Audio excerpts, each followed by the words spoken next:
is a variety which is Galmi, cannot be grown in the rainy season, I mean in the dry season. So there are two things. Ghana takes only one crop and they grow a variety which is less valued in the market, which is the Baku Red. Why are they not going Galmi? Because Galmi takes apparently 4 months to mature.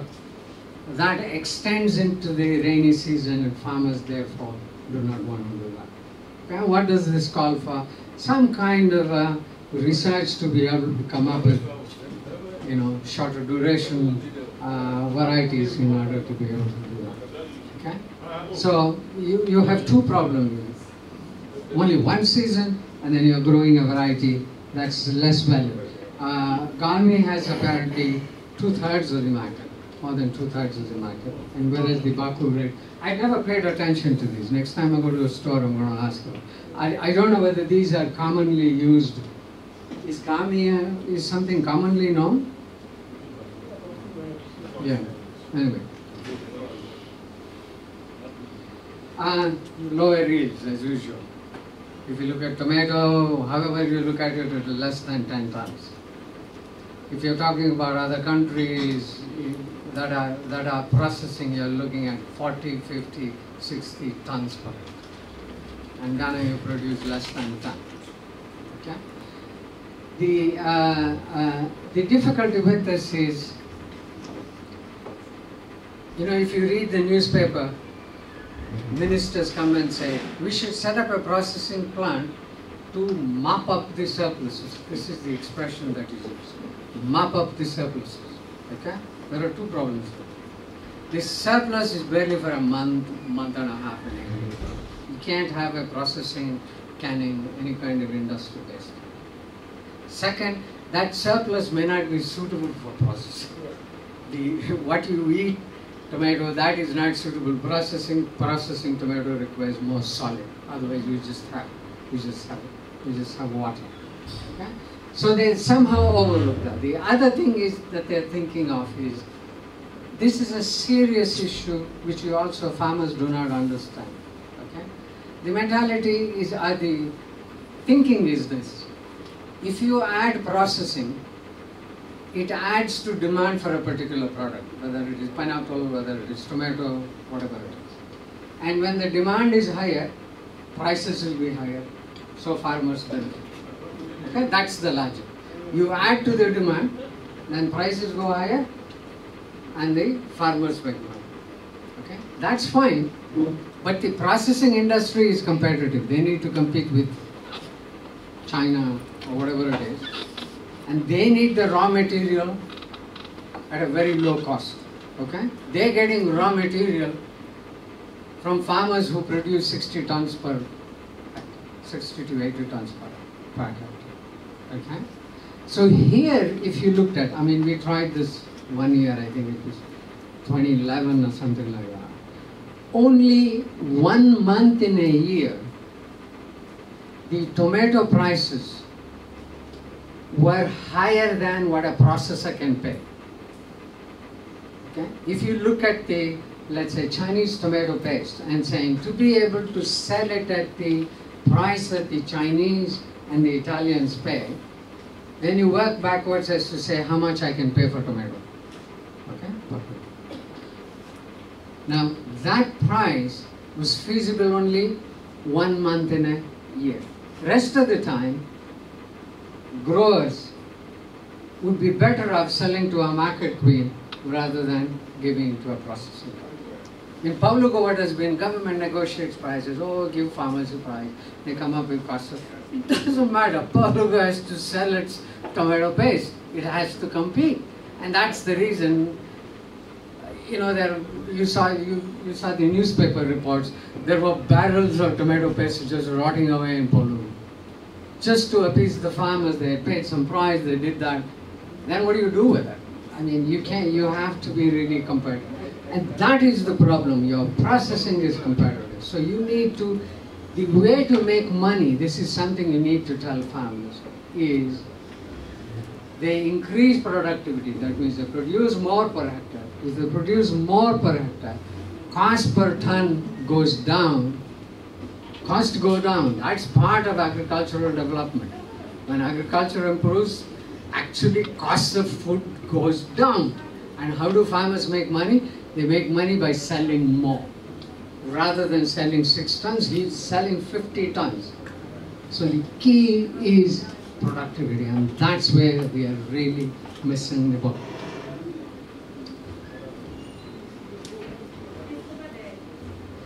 What really are the production challenges? Okay, I mean, if you go here, one thing that really comes up is varieties and seeds. Nobody uses they don't buy these seeds every year. The tomatoes that can be sold are washed for seeds. You're getting the worst tomatoes for planting in the subsequent season. Not having the right variety.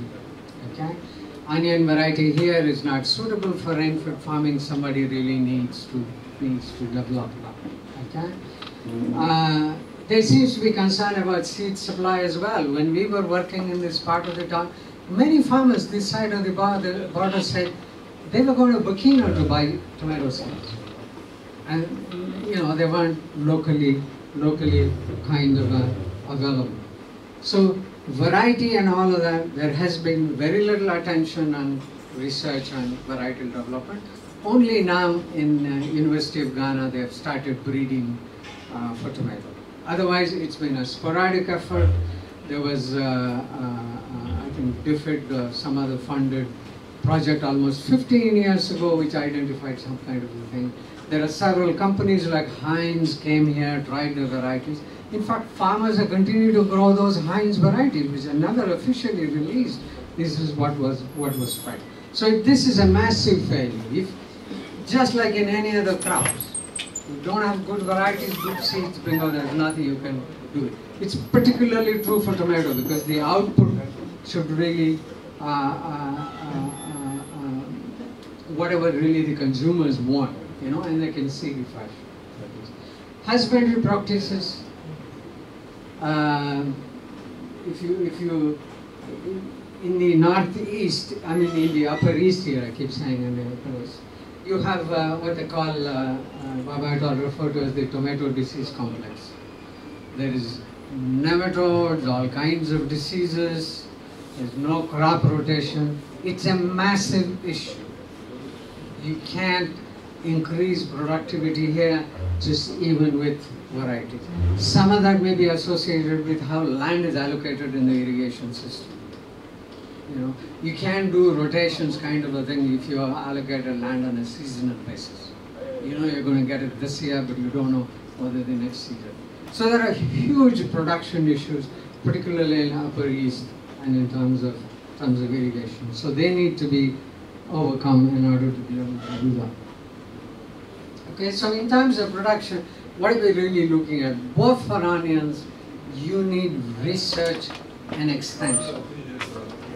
Even if you did that, how are you going to solve this marketing problem? Okay, which I think if the production grew substantially, one could overcome that. Onion, much less so, but tomato marketing is much more complicated.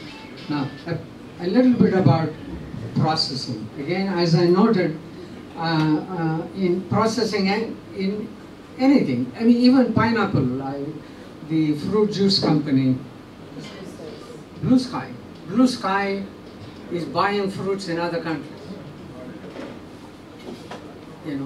So here the problem is, you look at the broader agriculture, the problem is supply, it's not the demand.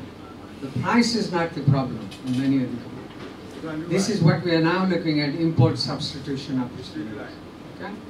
You're importing chickens, so there's potential to do chickens. Maize, rice. Other day there was somebody from the finance ministry who was there, and he said if you could produce maize and rice that, rice and tomato that we import, he could save $500 million.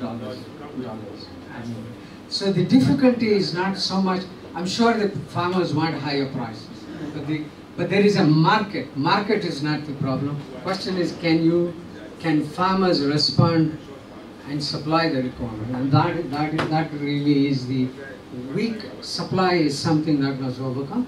Because we don't have the fundamentals of agriculture. Period. Seeds, good practices, what a good practice. Now we have to run to advance for good practices. Where is the extension system, country's extension system? You know, I mean, these are the fundamentals that one has to think of. Where is the agricultural technology produced? Is it disseminated? Is that made information? It's not made. So that's the point. And difficulties in contract enforcement. Again, tomato outgrower system. None of this is going to work because the farmers would have the incentive to sell elsewhere. Okay? It works in many countries where they have different tomato for processing. I'm not for this. Apparently in California, processing tomato is sold at as much as 3 cents a pound or something like that. It's massive. So if you had a different product, then perhaps you could avoid that. Then people don't have, it's like not even oil palm, rubber. If you're a rubber farmer, where are you going to take your rubber? You have to take it to the processor. So unless you create that kind of a thing, mango or pineapple, why do farmers supply that? Because when it is to the export market, they get much higher price. There's an incentive. But if you can't offer higher prices, then you have to run into it. So contract enforcement, where is it working in? Not too many cases. It's not working in, but only when you are able to offer higher prices. Then you're saying, you're going to send it to Europe, it gives you more money than you can get locally, then you get higher prices. Then you will be able to do it. And challenges in developing captive farm. The other one is, all these companies should have their own farm. We know of one case in Wenchi, for example. Even getting their own production. We got South Africa. They got a South African farmer to come and work with them. You know, they have 1,000 acres. It really didn't work. He happened to go on a trip with us to India, and then he went to a vegetable